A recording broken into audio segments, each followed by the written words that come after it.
and takes the save. 3, 2, 1, and the Minto Cup is going home. The 1997 Canadian Junior A champ. The Adanacs in the Minto Cup in 2016. For the third time in the last 8 years, our Minto Cup champions.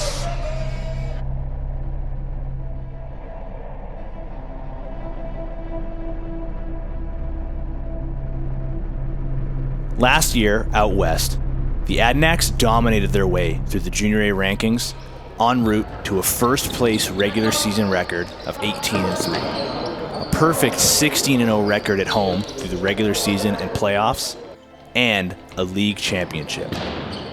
All of which earned their spot to compete for the Minto Cup in Edmonton, Alberta. I think the culture of the Coquitlam Adanacs is basically winning. It's kind of win at all cost. And so, you know, whether it's the management or the grassroots level of things, it's just been continuous winning in Coquitlam, and that's sort of the standard. You're gonna get a ball from that corner, you're gonna hit that guy off the bench, and then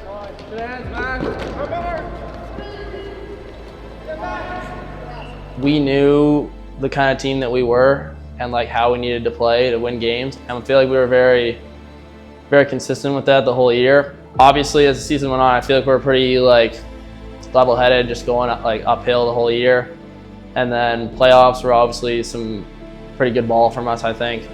I felt like just the whole season we had a goal in mind, and every team that we were facing was just a thing in our way to get to this greater picture, right? So I think the team last year was just like probably one of the most tight, like family-oriented teams I've ever been on. Like I consider all those guys like a part of my family, you know what I mean?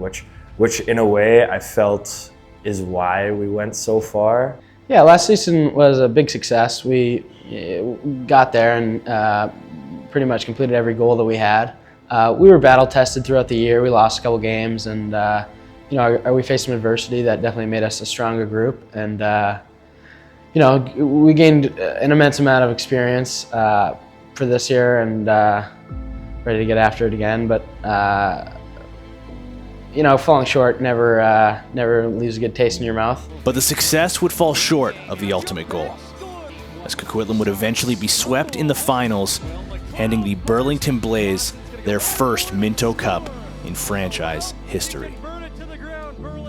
Obviously it didn't work out, and it was hard to see those fifth years kind of go out like end their junior career empty-handed. We got a taste now, and I feel like we're hungry for more now. Yeah, it was emotional, especially because you're working this whole season as hard as you can.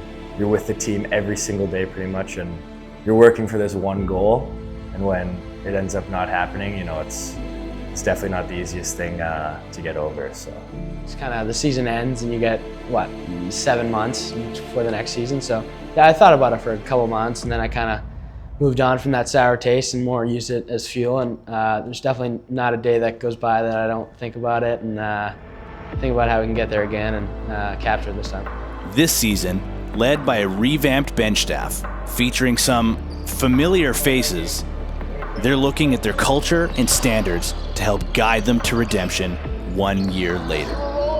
But this time, it'll be on home soil. There's talent, there's effort, but culture, I think, dictates both of those things, right? Like, you can have the most talented team, but if they don't love each other or want to win for each other or do the hard stuff that is required to win, something like the Minto Cup, which is absurdly hard to do, there's a lot of sacrifice that comes into that, and I talked about it earlier where it's like, do I want to go party tonight, or do I want to, you know, stay in, or, you know, take it easy, or whatever it is to kind of get the job done, or, you know, working out or running, staying in shape throughout the season, right? It's all like a commitment to just being the best version of yourself, and that's what I think Coquitlam culture kind of exonerates, right? Is that want to do that for each other, but then obviously that pays off eventually.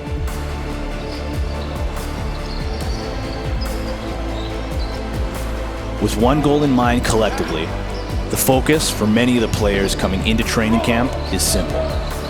Make yourself noticeable and give the management and coaching staff a difficult decision to make. The best way of ensuring that outcome is by playing your way onto the opening night roster. The problem, though, is that come preseason, you're facing off against other teams with the exact same goal in mind, which means intensity and an elevated level of play can be a major difference maker. Last year it was like, okay, like we're going hard every single day. Even in Minto, like that's what I picture lacrosse as now, and I can't get that out of my head. It's like the intensity, the non-stop going, and like everybody's got to be dialed at the same time. So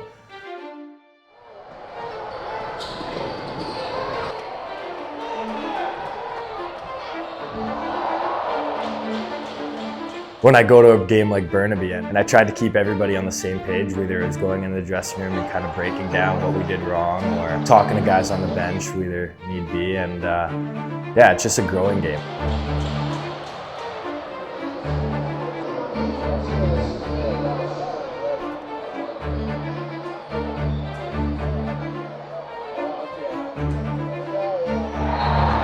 Right, like it's no way to chop it up. We lost really badly. And I'm not going to sit here and say that we were better than them. We weren't. We lost the game.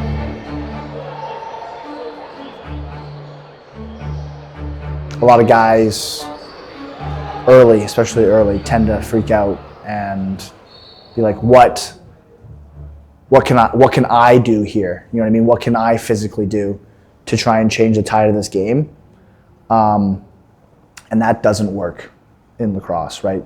Anytime someone's like, I'm gonna go do something to change it, almost always backfires. How we change the course of a game is, as a group, do our jobs, play your role, and we just slowly change the momentum of the game by getting stops and making saves, right? Rather than trying to throw the Hail Mary breakout pass to a guy who's breaking, because most of the time you're turning the ball over. Yeah, it might work 20% of the time, but if you turn the ball over 80% of the time on that play, are we really benefiting? Right? So you can kind of start to instill that in guys where, you know, I felt like a lot of them were also trying to make the team. So, I mean, it makes sense that you'd try and do stuff like that, but you really start to see how that affects the course of a game, right? I mean, you throw 5 Hail Mary passes trying to score a goal, and you've lost 10 possessions, right? You've lost 5 that you throw away, and you've given them an extra 5. So that's kind of the big thing, I think, that we saw from that game. Sometimes a mental reset can also make a difference for more than just the players.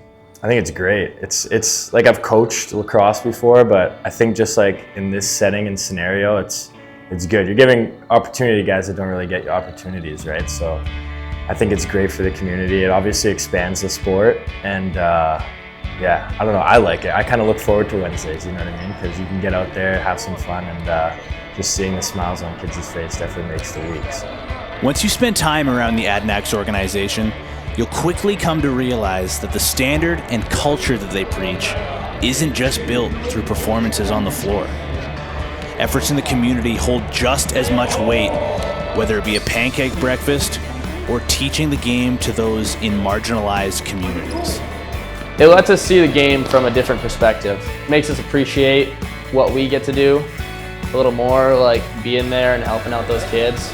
It's just a really cool experience overall. Piece by piece, brick by brick, the pillars of what it means to be a Coquitlam Adanac become more and more clear. Okay, guys. Oh, yeah. So, what are you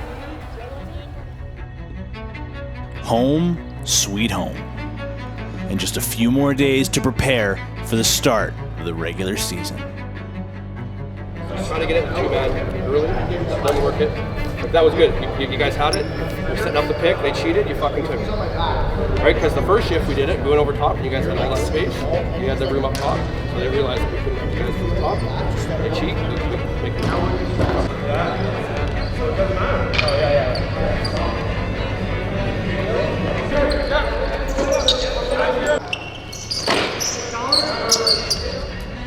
Yeah, there's definitely a standard that we try to uphold, and I think we do a good job about it. Sometimes we lack, and that's just part of playing lacrosse. I'd say defining it's tough. It's more of like an unspoken thing that we have. just to not have that negative attitude in the locker room, be a me guy. It's all about us. Like nothing's about points, goals against. Nothing matters but the wins. Expectation we set for ourselves, our goal. You know, we want to get there more than anyone in the league, more than anyone in the country. But I wouldn't say there's an external pressure being put on us. We know where we are and what we can do, and we just need to live up to that expectation.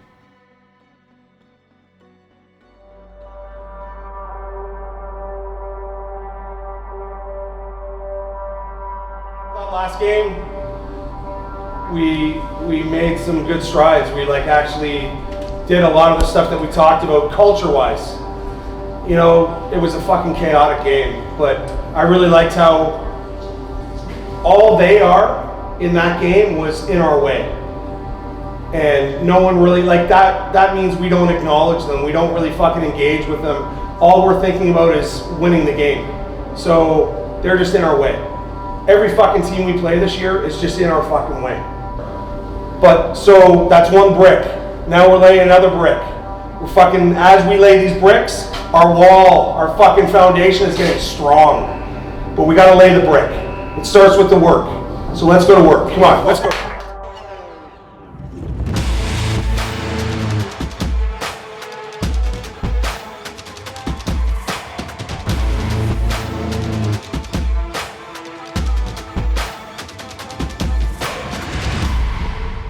I'm definitely a laid back, kind of just go out there and roll the balls out kind of guy.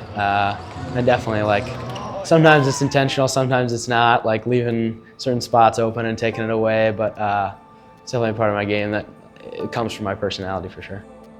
In the game of lacrosse, nothing is guaranteed. Which means every time you step out onto the floor is an opportunity to prove yourself as a team. It's the group that battles together, that sacrifices together,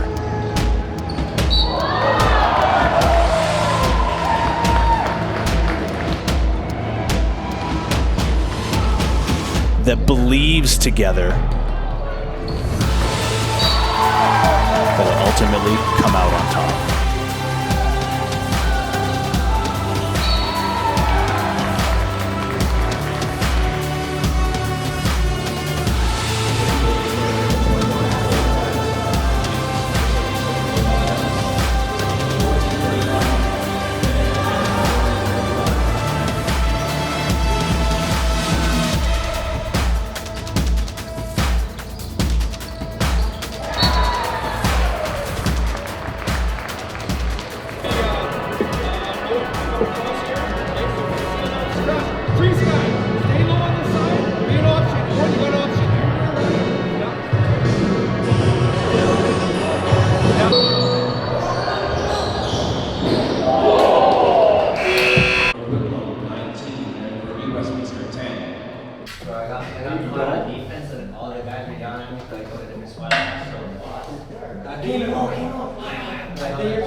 Part of the bench, nothing. We give their defense no opportunities in transition. Okay? Let's go. Good job. Keep it up.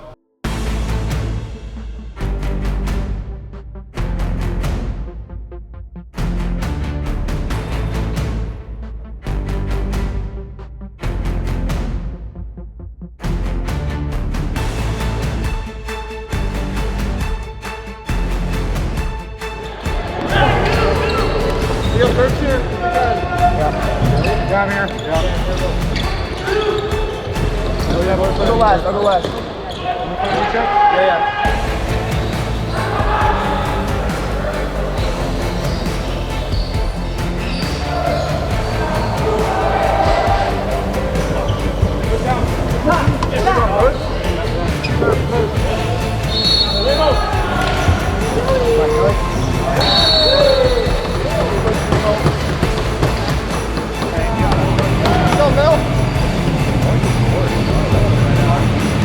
Legacy can be an interesting thing. Nobody really knows where these roads will take them. But when legends from the past join forces to lead the way, at least you can be confident in the direction you're going.